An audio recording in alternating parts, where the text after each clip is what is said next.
authorities for their cooperation and quick response. They were there in distress and said they would release them and release them like, ordinary nations would do. That's the way nations should deal with that. I am optimistic because of the working relationship. We don't trust Iran, but we have a working relationship now. It is quite remarkable.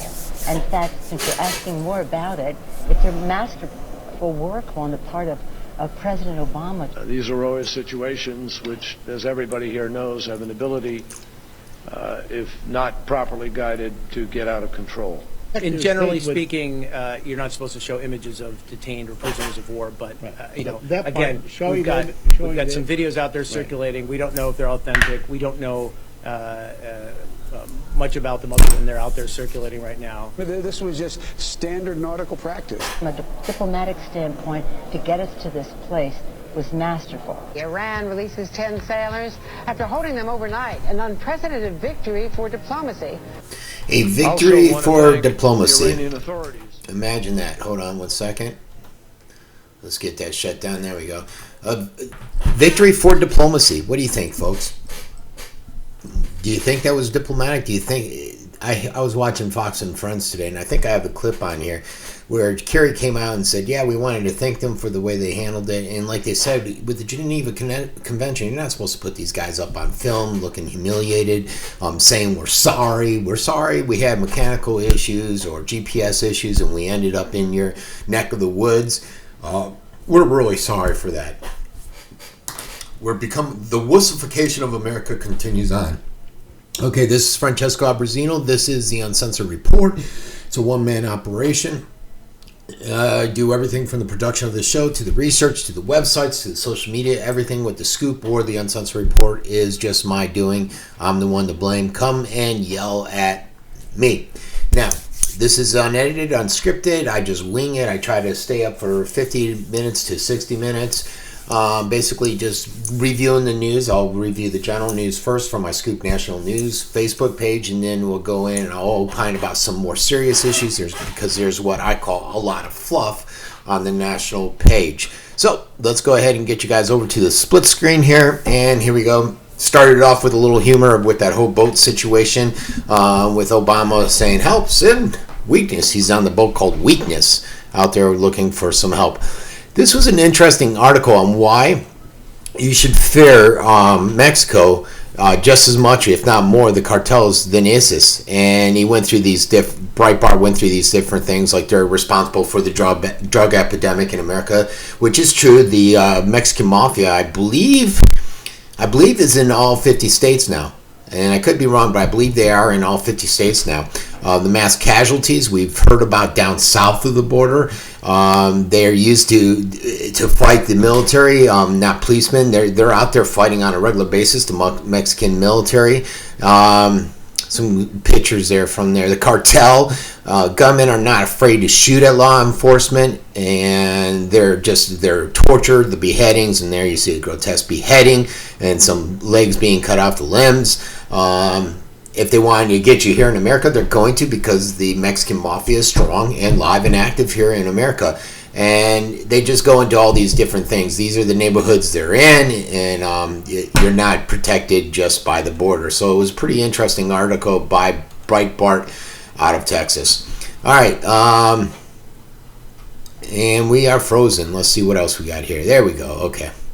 Breitbart, for some reason, you go on their webpage and it like freezes you up, and a lot of times they put out some good information, but I hate going there just for that reason. A 13-year-old that's missing out of Baltimore County. If you've seen anybody, contact the authorities. Rise in U.S. terror plots and how they're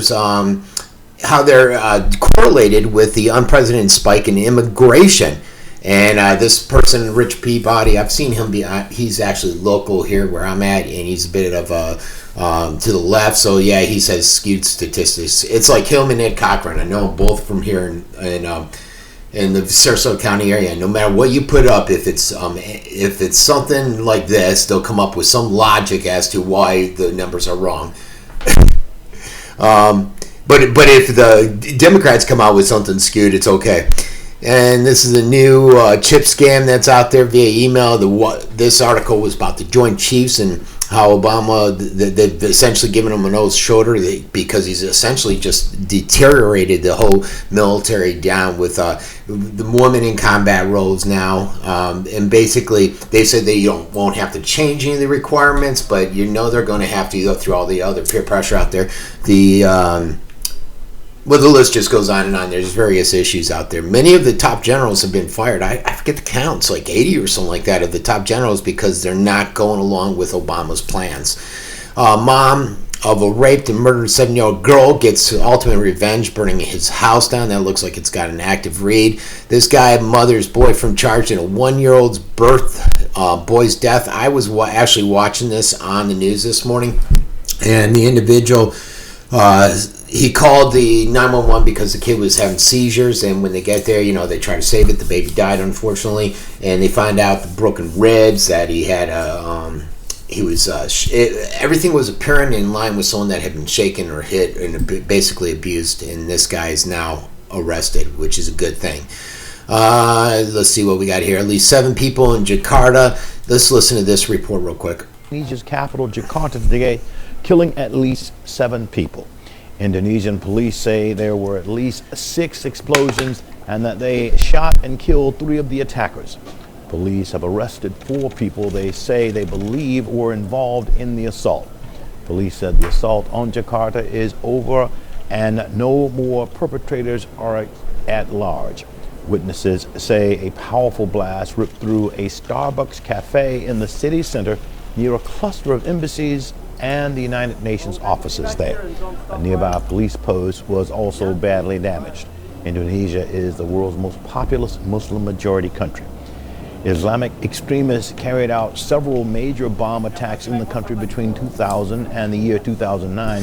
All right, and they said that it is definitely ISIS, and they have some information, I guess, that breaks that down for them.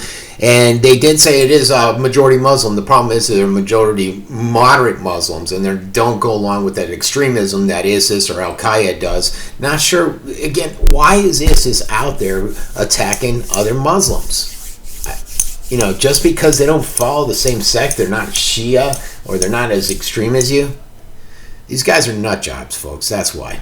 Let's see. We got here the American woman over in Florence, Italy, who was killed. They think they have a suspect, and they've charged that individual, and he's a Senegalese immigrant, and his DNA matches the cigarette and a condom that was used there.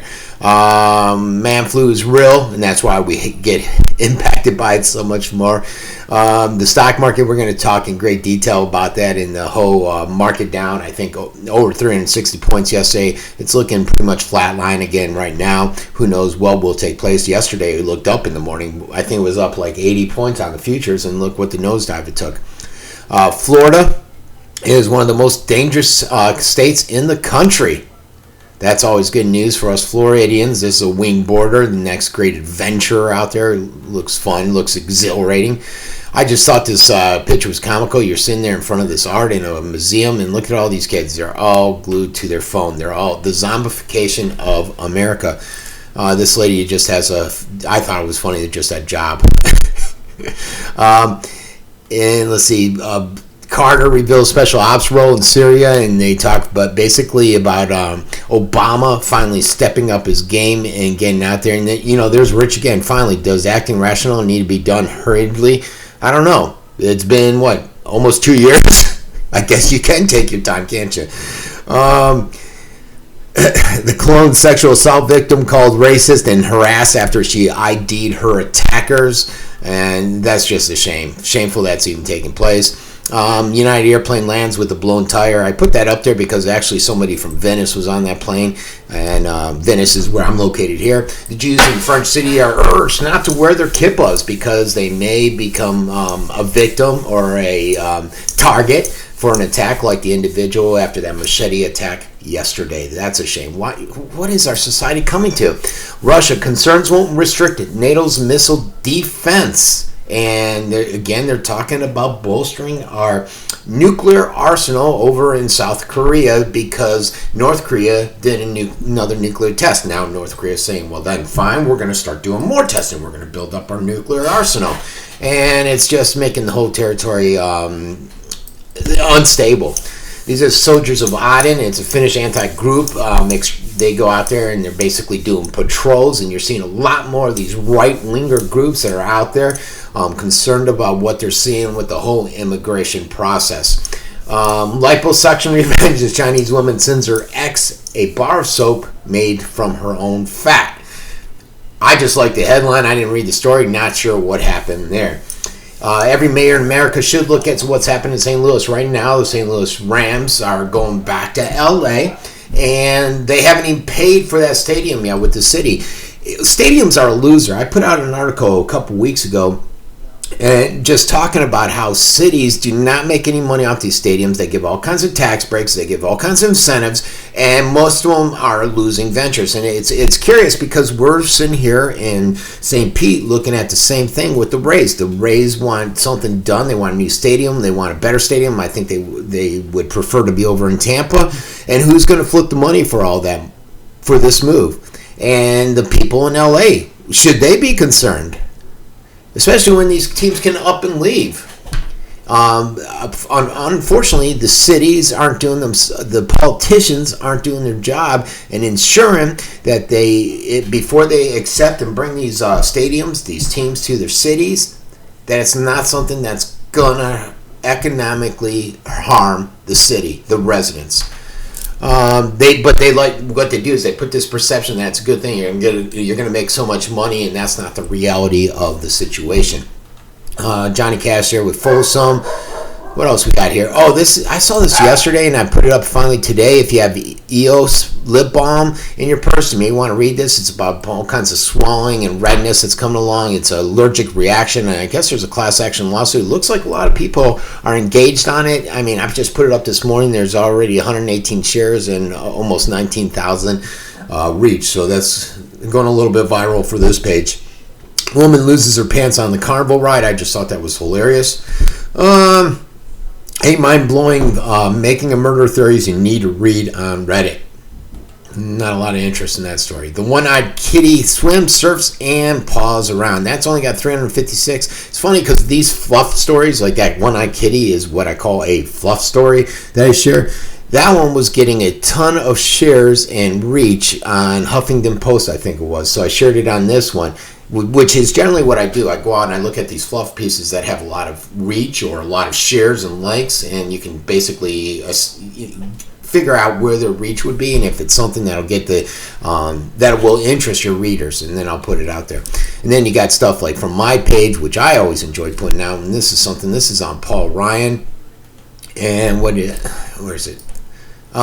He talks basically about how the State of the Union degrades the presidency when they talk about primary politics and they talk about the other parties and all that stuff during the primaries.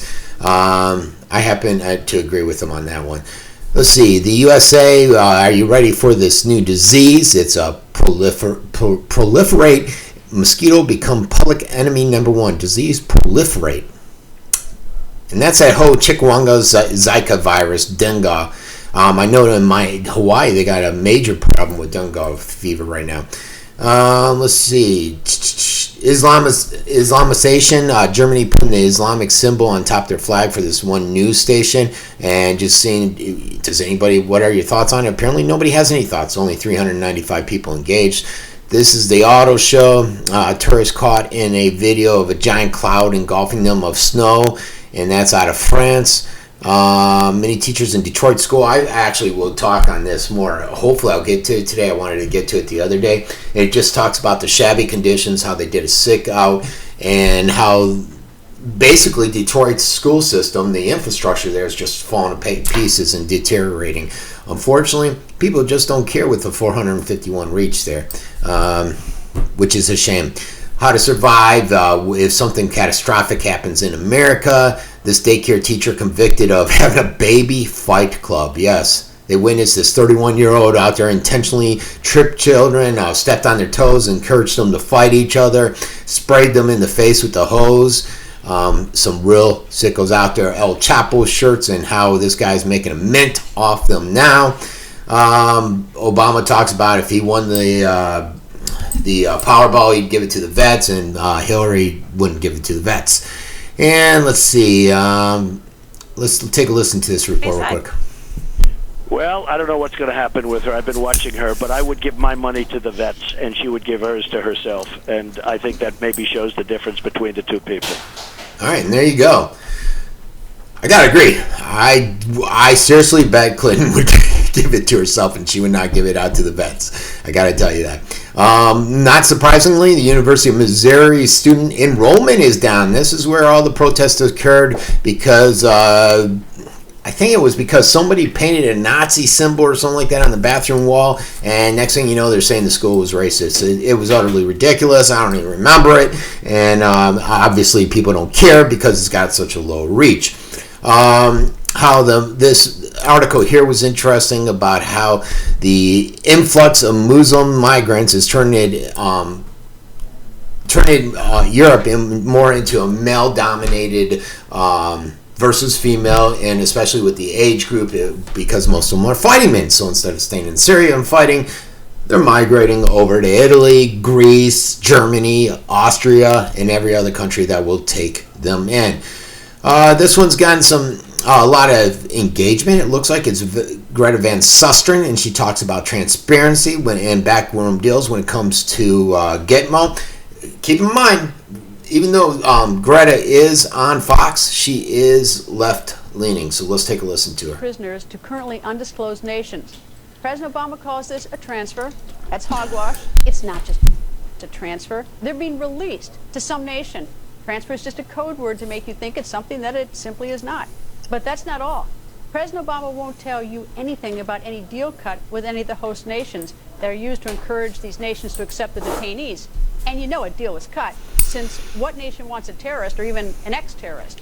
It's wrong that you're not told every detail of any and all deals so that you know whether the right decision has been made or not. But apparently President Obama doesn't trust you. But ironically, he does trust some questionable leaders in some questionable nations. They know the terms of the deals. They negotiate them. So you're left in the dark. Your government won't tell you. That is so messed up. In 2008, President Obama's promised you transparency. And instead, well, he's cutting secret backroom deals that should not be secret. And she's got some valid points there. Look, if you watch the show, you know I'm not a fan of Gitmo. But you know where is the transparency? And not just with Gitmo and everything else, but let's take Gitmo for example. Why aren't we getting all the specific information? And he's in such a hurry to close down Gitmo and fulfill his legacy, to fulfill his promises that he made, that he would close Gitmo, that he may be making some irrational moves, some irrational decisions, which is concerning. This is interesting. It was Benghazi, and this movie 13 Hours is out, and it basically tells it from the side of the CIA operatives that were out there. And this is a family member that is upset because Hillary Clinton's called them liars. Let's take a listen. Honorable people here. The members of the three other families, they are honorable people. And I don't want to be political. To politicize the death of my son would be dishonoring to Ty. All I can do, and I did bring my notebook that I carry every year. I've carried these for years. And I'll just read what I said, and then I will let people, whether you're Democrat or Republican or Independent, draw your own conclusions. You wrote this down right after. This is what I will write down. Or I wrote down. I gave Hillary a hug and shook her hand, and she said, "We are going to have the filmmaker arrested who was responsible for the death of your son." There you go. Now, why is this important? Because now Hillary's out there saying, I never said that to them. I never blamed the filmmaker. And it's funny because she has, and we all remember what her assistant came out and said, Rice, I think her name was Rice, on that Sunday talk show circuit, basically spewing out that it was all related to this film, which was a bunch of bull hockey. Let's see, what else we got here? Koreans trying barbecue for the first time against some fluff. Gold bounces on return of the stock market volatility. It's a little strange because gold is usually up when there's inflation, but it's up now, and people are using that as a haven because the market is taking such a beating, and our currency really isn't taking a beating, so it is a bit unusual. Good luck on that. What did I put there? I don't remember some of these stories from this morning. Sorry. Let's see. I get up like 4 in the morning when I'm putting these things out. Oh yeah, American folk singers hope peace concert in ISIS will win the terror group over. And I said, good luck with that one. Jakarta, again, we already saw that brief report on it. This was just a boulder that came crashing down. Again, that fluff out there. IRS may be still targeting conservative groups, and that was from the Americans for Tax Reform. Interesting enough, only 286 people are interested in that, yet 1,154 are interested in a boulder falling in the middle of the street.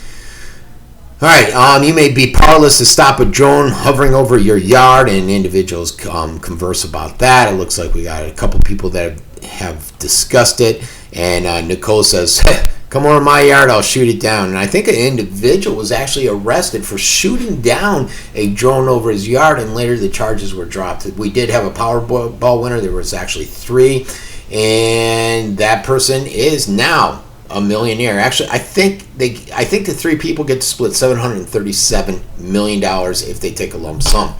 All right, let's check the markets real quick. As I said yesterday, down 365, NASDAQ down 160, S&P down 49. Gold was down yesterday at 3. Futures are calling for, right now, crude oil's up 1, gold down 3. I thought they were saying it was up, now it's down.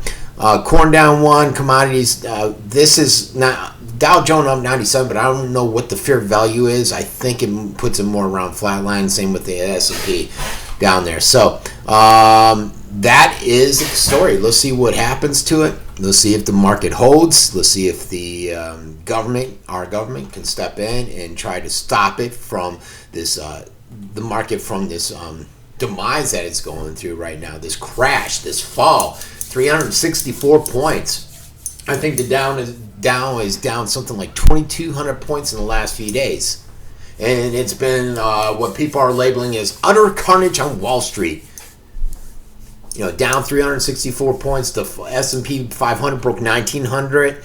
I think with the futures, it's back above it, but it's still below 1,900. They predict if it hits 1,800, then it may dump down to 1,600. So that's their little line that they're watching. Russell 2000 down 22%. And so 13 days, 13 days, stock days. Today's the 14th. We haven't really gotten into it yet. And we're off to the worst start in years and for the stock market, with trillions in dollars in stock just washed away, wealth gone.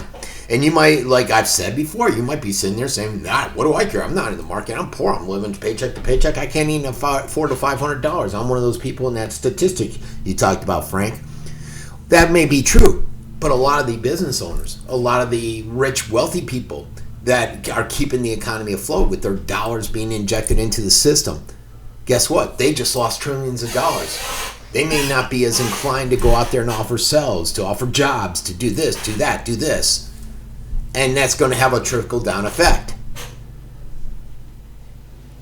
Now, back to the market, you got many experts out there. They've been proclaiming that things are going bad this way for a very long time, and that stocks could essentially defy gravity.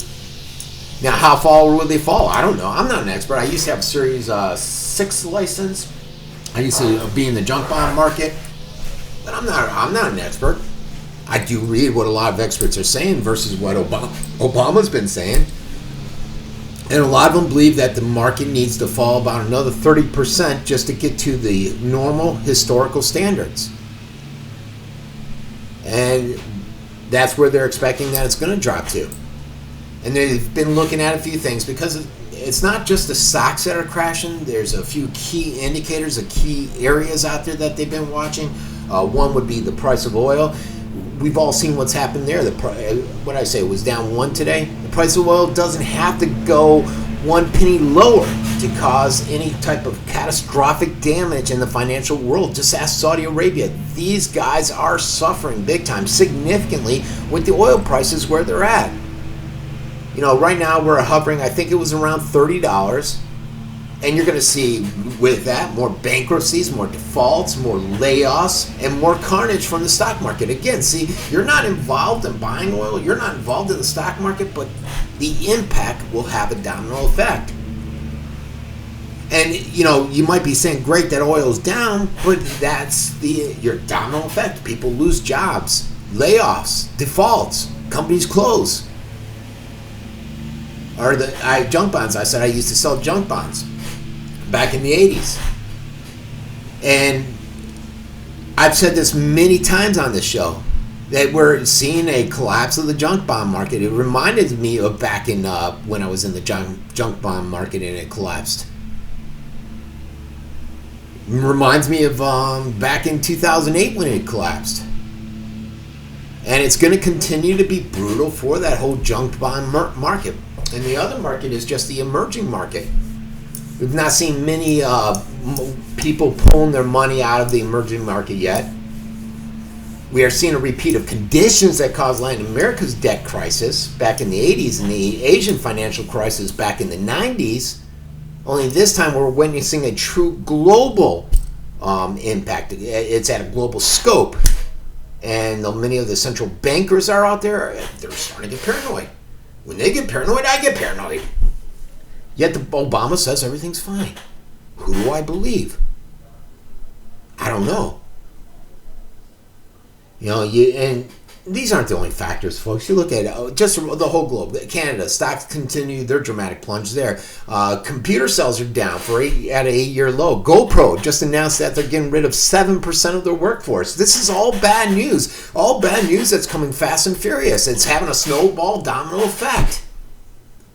And what we're witnessing right now is simply the logical extension of trends that have been building for months. But if you watch CNBC, you watch Fox Business News, you probably aren't aware of it because they've been saying the economy is great. The numbers are all great. But if you watch my show, if you watch a lot of the alternative media out there, you know I've been talking about this for a while.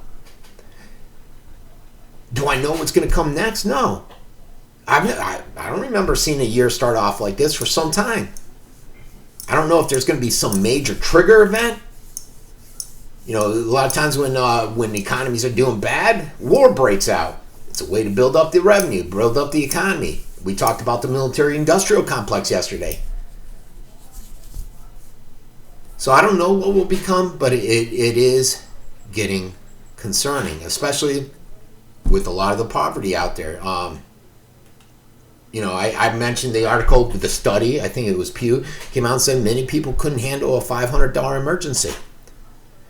And so we need to find out how to combat this poverty, how to get out there and stop what we're seeing, because it's only going to get worse with the oil, with the market conditions the way they are. Now, I know the Republicans, they did meet. They met over the weekend, and they discussed the poverty in America. And they called I think it was the Expanding Opportunity Forum. They went out there and they tried to get together. A bunch of the GOP candidates were out there, Bush, Carson, Marco, and all those guys. They joined a lot of the rising stars, Nikki Haley and that. And basically they talked about what do we need to do? What does the GOP need to prove to the voters this year that it's not the ability, but their willingness to find a solution for the poverty that's just striking many Americans. I put up a video, I think it was earlier this week, of an African-American Chicago community where they were concerned because they said, look, Democrats aren't here. The Tea Party's not here. It's the Democrats that are here. The Democrats have brought us all this poverty. They brought us all these issues. Why are we holding on to them? We have an outdated government. Big government is not what is needed. And what it's doing is it's protecting the status quo out there. It's not modernizing the policies and meeting a lot of the challenges that come in the 21st century. And not since LBJ declared the whole war on poverty back in the 60s. You know, he established the Great Society. The federal government has spent $22 trillion on entitlements and grants. These are programs that have made little to no progress They've kept the man down. Poverty has never been driven below 10% of the population. And as we begin this final year of Barack, as he does his lap around after the State of the Union yesterday, we're seeing that 1 in 7 Americans live in poverty. 1 in 7 Americans live in poverty, folks. There's a record 46 million people on food stamps. I put that article out yesterday. 14.5 million more than when Obama took office in 2009. Nearly 70% of our budget is currently being consumed by government income redistribution programs. This isn't helping us to flourish. This is all to continue keeping the man down. It's not progress. It's regression. Rolling back the hard-fought economic gains that American industry created decades ago. Government agencies are now dominated by the left, as they give away money and prizes to the minorities, to the poor, with the sole purpose of winning their votes and keeping them down leaving them with the perception that they're going to get back up from this. And there is never an attempt to actually try to lift the people up out of poverty. And again, I tell you to watch that video I put out. You got Democratic office holders out there. Where the poor are. They're kept right where they are. They're not going anywhere. They're beholden to the government. Yet for some reason, just like in the video, the guy said, for some reason we continue to vote Democrat. He doesn't know why. I don't know why. And I don't know how much more the poor need to understand that they're indentured to the Democrats and that the Democrats are pulling them down. It's a travesty what you see going on there, folks. And I just don't know how much better or worse it will get. Will we have some kind of cataclysmic year? I don't know. That's what the Royal Bank of Scotland's saying, but Obama's telling me no. Everything's fine. Don't worry about it. Should I sell everything like the Royal Bank says? Or should I do what Obama says? I mean, I never expected this Royal Bank is one of the 20th largest banks out there. I would have never expected them to come out with this dire warning. But this is just another indication of what's going on out there in this global financial crisis, that it's begun, that we've entered into this bear market. They've finally on CNBC said we are officially in a bear market. Lost trillions of dollars. And, I am amazed that one of these large banks will come out and say, sell everything. Get rid of it. We need to avoid a global catastrophe. All right, let's get a little bit off that. We've been talking a lot about financial. Next, I want to talk a little bit, just briefly. And I just wanted to bring up another article, and it impacts a Syrian refugee. And basically, I mean, we're seeing these almost daily now, folks. Another Middle Eastern refugee raped a 3-year-old boy at an asylum center. They were tipped off about this assault. They went out there. They talked to people. They're investigating it. The boy was taken through a rape crisis center. And, they're not sure what happened. Nobody's been taken and charged yet. You got nearly 800. It says 800 migrants staying at that forest center. And this isn't the first time. We've seen similar incidents. We've been talking about what's going on over in Afghanistan with the molestation of the German women throughout Europe about this. And I feel for this poor kid. I mean, 3 years old. Come on. That's ridiculous. All right, we're going to now pop over, because this is something I actually wanted to talk about yesterday, and it involves Common Core. And I'm going to try to pull up the video so that we can watch that first. I should have probably... The downside with pulling all this stuff up prior to is that you run into bandwidth issues, so I can only pull it up one at a time. And sometimes they take a while to load. Like this one, I'm looking at this Daily Mail where the video's on. They have like 1 million advertisements on here. which just bogs down your page. And that's why I'm actually on my site trying to get rid of a lot of them. So let's see if we can get this thing going. And I might go talk about another subject. I mean, let's talk a little bit about the Common Core. What you're going to see is a textbook. And what it is this lady came up, and she was on a camera by Project Veracruz. They went out there and they talked to this leader about National Common Core, the educational standards, and this lady, this sales rep, who's now fired, was out there saying that it's all about the money. She insists that the bureaucrats keep creating these new systems to sell more books.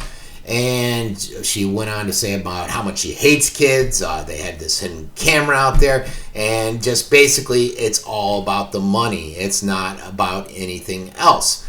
So, let's see if we got it out there. Now I'm freezing on this thing. Should have tested all this prior to, huh? All right. God, this thing. I didn't realize how much bandwidth this Daily Mail would take up with all these advertisements. There she is. Okay, there's the video we need. All right, we're going to try to get this video. It's not making for a good show, so if I can't get it in a few seconds, we're going to just cut it out. But this is the same crew that went out to Planned Parenthood and busted Planned Parenthood, and who else have they gone out under investigation? I forget. Oh, Acorn. Project Acorn, and here we finally got it going. Let's enlarge it. Let me get rid of that. Oh my gosh, this is killing the old show, isn't it? You're probably watching wondering what the heck. All right.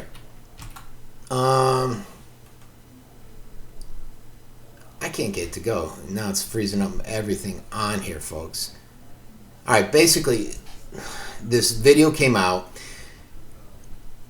basically stating that it shows that Common Core, the educational standards, is just basically another way, another tool to get out there and make money for the publishers of these books.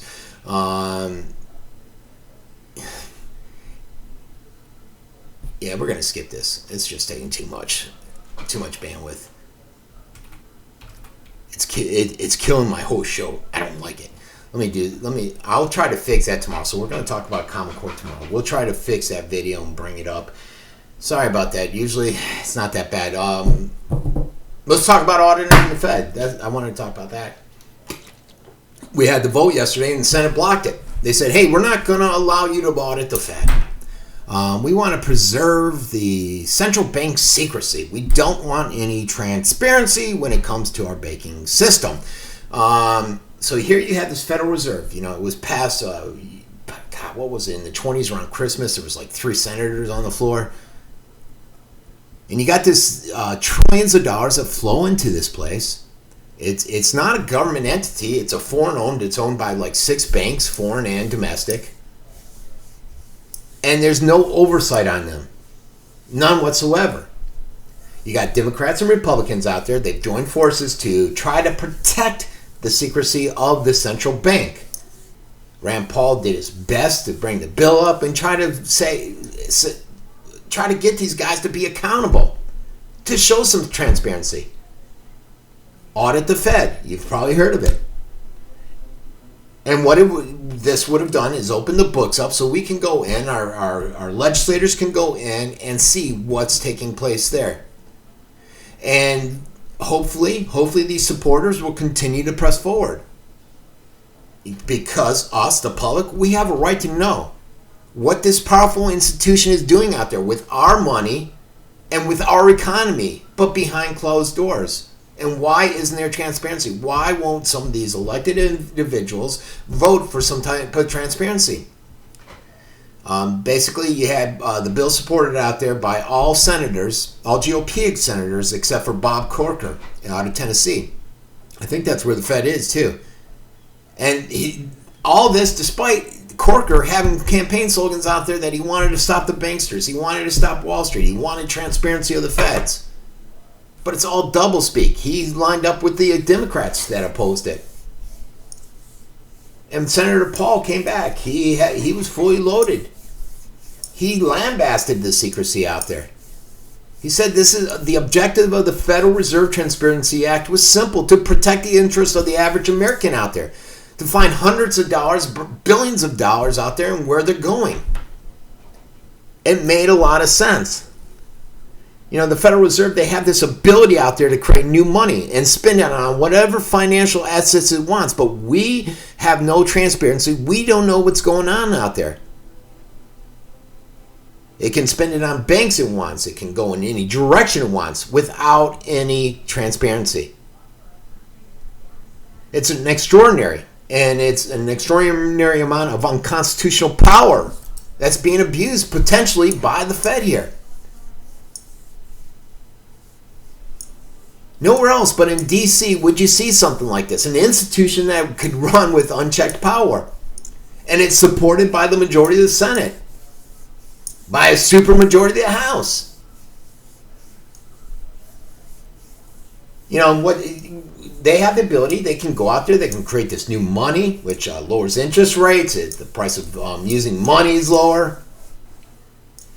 The Federal Reserve's unchecked printing press creates a price control on the cost of using money.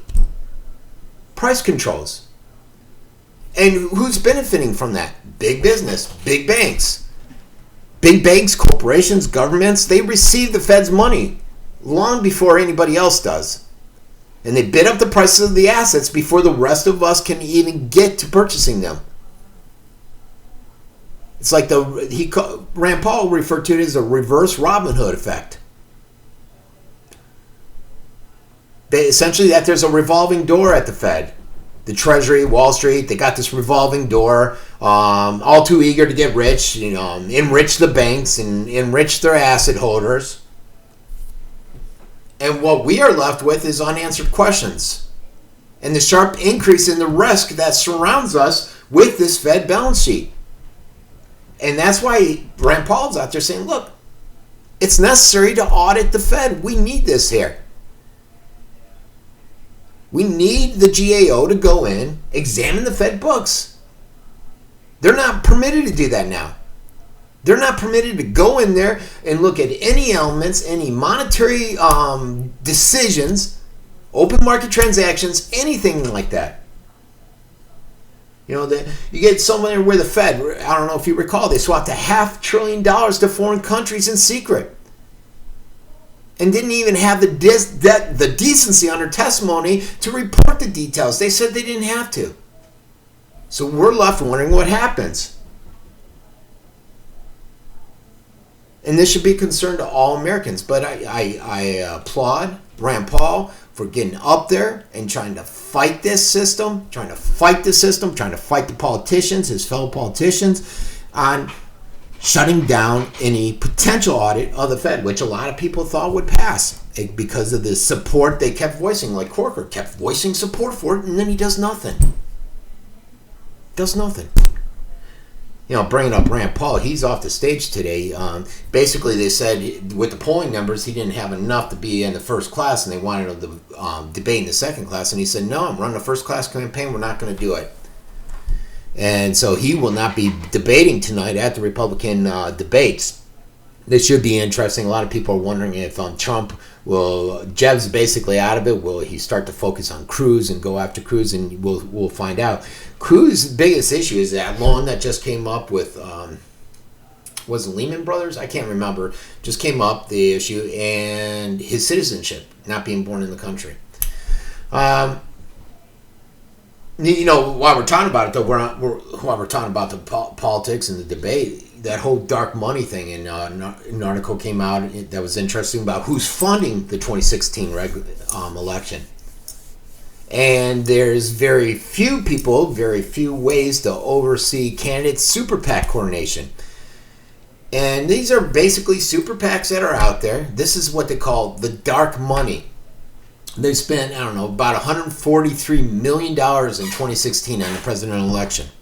Nearly 4 times as much as the candidates on their own campaign. And essentially they're communicating, these super PACs they can't directly talk with the campaign and see where to direct the money, but the campaigns will essentially hint, and I think I covered it last week, as to where they need the money to go. It's not that easy to skate around the rules out there. And, the origins of most of the funding will never be revealed to anybody. Some of it will be on midnight on January 31st, but the bulk majority of it, you don't know where that money's coming from with these super PACs. And this is making it difficult for federal regulators to navigate the election landscape. And this all came about from the Supreme Court's 2010 decision with the Citizen United versus the FEC. And outside groups are having an increasingly powerful influence over the election process, the proceedings. Every day we're learning more and more about these super PACs, these outside groups, and how they're working to get federal candidates elected and what happens when they're elected. What type of allegiance are they expecting from these candidates? This decision, the Citizen United decision, opened the door, essentially, to unlimited campaign spending by outside groups. Outside groups such as corporations or the super PACs. And, it's just not that decision. The FEC, too. They're toothless. They have a nearly no approach to regulating the flow of this dark money. So what's to be done? Some candidates are simply reaping, and I got a report I pulled up here. They talk about the most aggressive interpretation of the coordination of rules is work as Hillary Clinton and her big money allies, pioneering a relationship with a super PAC called Correct the Road, provides research and communication assistance directly to the former Secretary of State. But every one of these guys, it looks like, has a super PAC out there. All the major candidates do. The exception would be Bernie Sanders and Donald Trump. And the irony behind here is those are the two that are getting the most money. Donald's funding his own campaign. Bernie's getting more money than Hillary. By the way, Hillary's getting nervous now, folks. Bernie is leading her in the Iowa and the New Hampshire caucuses. Nationally, she's still ahead, but she is slipping. And so she's starting to get really concerned. A lot of that's due to stuff like the whole probe with her email. I have no idea what this lady was thinking. Well, actually, she was thinking about greed over helping the individuals. Because you got this whole FBI probe into her personal email. It's been ongoing. She says she didn't send any classified or secret emails. Turns out I think I came out with over 1,300 the other day that she processed. And including telling people, her staff, send that secret memo via the normal fax machine or just get rid of the word secret on there. And now the FBI came out also around this weekend saying, look, we've got a 2-year investigation. We have, 150 FBI agents working on this case against Clinton. And we're starting to see if there's any correlation between when a particular country or entity wanted something, they would pay $750,000 to Clinton to go out and give a speech. Next thing you know, Hillary is passing, or the State Department is passing something that's beneficial for that entity or that country. And so disturbing news. It's something that's talked about a lot. A lot of people know about it. But, nothing ever gets done. She continues to go out there and do it. It's just these politicians, another politician, while I'm thinking of it, I just saw in my article, the whole Flint crisis. That was politicians out there trying to thinking greed over individuals. I found out that the EPA has known about what happened over in Flint for a while. And that whole crisis stems from a whole bigger issue. And there's something really terribly disturbing about the contaminated water crisis of Flint, Michigan. And when you get state leaders that can't even deliver basic services like drinking water, well, that's essentially a huge fail. And I believe the Republican leaders too. It's all about austerity politics there in Flint that seeks to cut back basic government services in the name of cost cutting. Basically, the city of Flint, they went in, they switched their water source from Lake Huron, where Detroit gets most of its water, to the Flint River. And this was back in 2014. And what it was is designed to save the money for this economically depressed city of Flint. It was apparently, obviously, the wrong move. The emergency manager appointed, Governor Rick Snyder signed off on it. The emergency manager is now gone, I believe. The governor, they want him gone. And then rather than putting the interests of the citizens first, these unelected people like this emergency manager were charged with making hard-headed business decisions. And the results in Flint and elsewhere in this country is that they end up with these disastrous results. You got kids here, folks. Children, residents got sick from the drinking water, from drinking too much lead. By August, the water tested positive for E. coli. And by September of 2014, citizens had been advised to boil their water. Yet we just started handing out bottles of water. The state is now providing clean water to these citizens. But the governor thinks it's okay. He's out there, he's apologized, so it's all good. We shouldn't be too concerned. And what about the EPA? They've had a hush-hush response to this. Officials at the EPA, for months they've known about the poisoning of the Flint water. Yet, just recently in the last few days, they started handing out the bottled water. They didn't want to raise alarms. They didn't want to stop residents from drinking this lead-tainted water. So they essentially just took a backseat to the whole situation. Federal officials began making inquiries back in February. What is it now? January, almost a year later. And they're decided, oh yeah, we need to take action. And that wasn't until the press, stuff like My Scoop, the Uncensored Report, National News got out there and started bringing attention to this issue. And that's because for months, the federal officials were in a bureaucratic fight with each other, with the Michigan Department of Environmental Quality. But guess who suffered? The residents, the poor residents, the largely African-American community out there. They blindly drank this poisoned water, even though the EPA, the city officials, all knew that it was an issue. Folks, it became contaminated back in 2014 after they switched to this cost-saving measure from Lake Huron to Flint. These people should be outraged. 2 years later, they're finally handing out bottles of water. Oh, thank you. They should be outraged over the crisis and the alleged cover-up. And they are. And like I said, Snyder's activated the National Guard. They're out there handing out water. It's like a little late for that, isn't it, buddy? But where else is stuff like this happening in the cities that we're not hearing about? And should you be concerned? I definitely am. One other issue that I did want to talk about, I think I have time, and it's essentially Islam. I wanted to talk about how Barack came out and he's like basically mocking conservatives, Republicans, and essentially millions of Americans out there that are concerned about importing all these waves of Muslims from the Middle East into our country. We were concerned, most of us, because there's no way to vet them, because 95% of the Syrians are Sunni, or Shia, and Sunni. And should we be concerned because that's the same sect of Al-Qaeda, ISIS, and everybody else is following?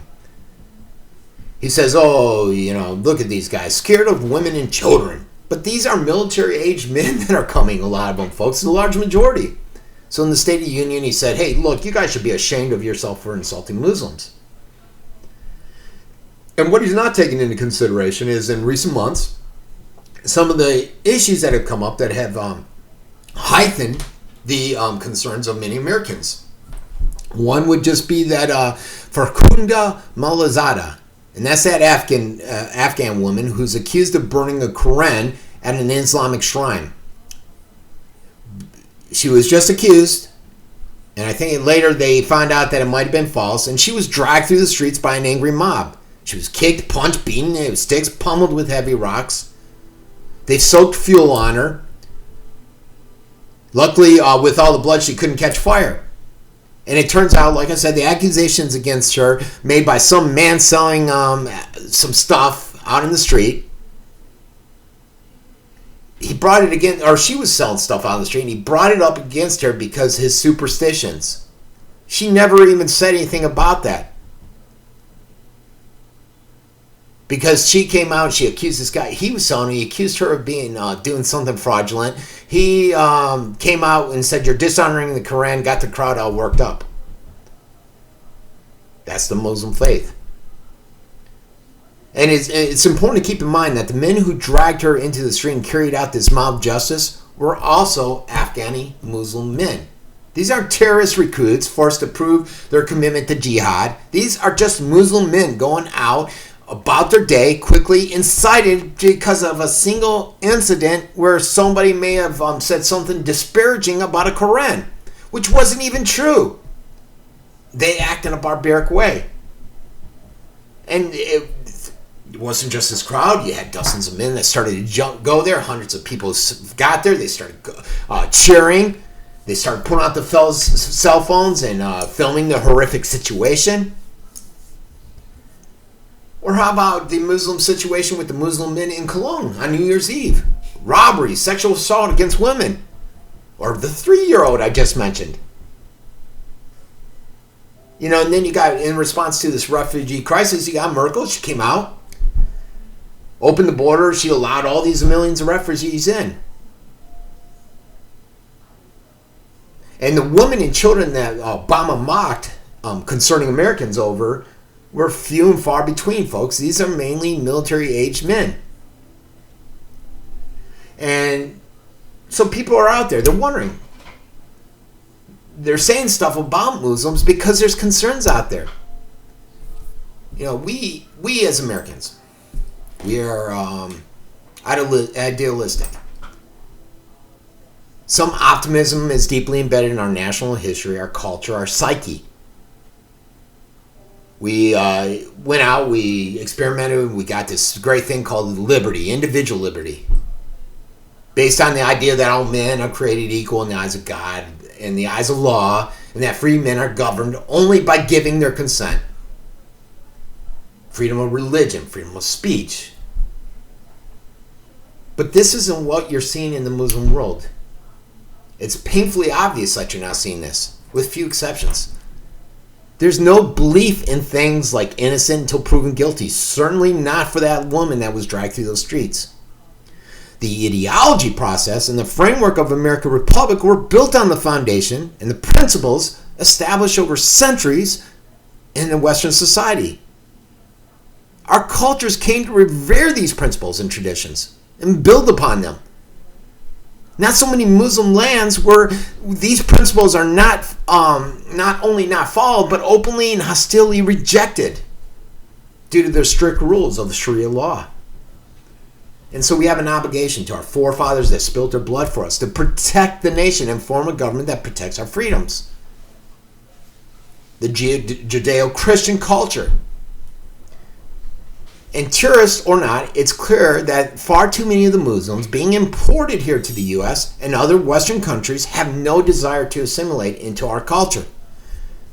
But they seek to take advantage of our wealth and impose their version of Islam upon us. Those Muslims we can determine with a high level of certainty that they want to come and partake of the blessings of liberty in a pluralistic society and contribute to our rich culture of America in a peaceful way. If they do, we'll welcome them. We'll welcome them with open arms. But we're under no obligation to import thousands of people who fundamentally oppose our way of life, with no respect for our rights and our laws, no desire to share our traditions, no respect for our laws, willing to commit violence to express their displeasure with life, and yet will be chastised by Obama for all this. Come on, Obama, smell the coffee. All right, folks. I think I'm nearing my end. Yep, I think I might have gone over. Remember to visit the uncensoredreport.com. Check out Longevity for minerals and vitamins. That's how hopefully will soon one day make some money on this thing. Doubtful, but hopeful.